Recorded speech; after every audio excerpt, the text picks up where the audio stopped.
To answer the question of whether it's a better idea to have a bagged or a bagless vacuum, I have invited a person who's been in the vacuum cleaner industry since men lived in caves. This is Ronnie. What is the question? Okay, bagged or bagless, that question is as old as some people, but never mind.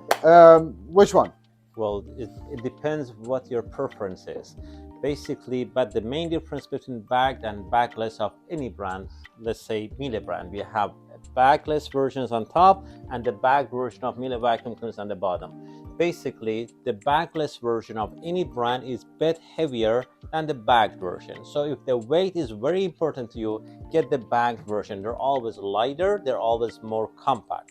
The other thing is the bagged versions are a bit easier to dispose of dirt because a disposable dust bag is much easier to throw out rather than you have to go through some cleaning, and some people are sensitive, they don't want to touch the dirt, they don't want to go through cleaning. Well, the bag versions are maybe easier for them.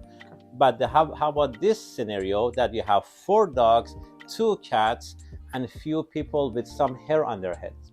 Then you need to have a version of vacuum cleaner that you don't want to go through a lot of bags. Then the bagless version is more practical. Okay, well, so if you have hairy pets at home, then definitely get a bagless model, but it's a lot easier to maintain a bagged model. Did I get that right? I think so. Thank you.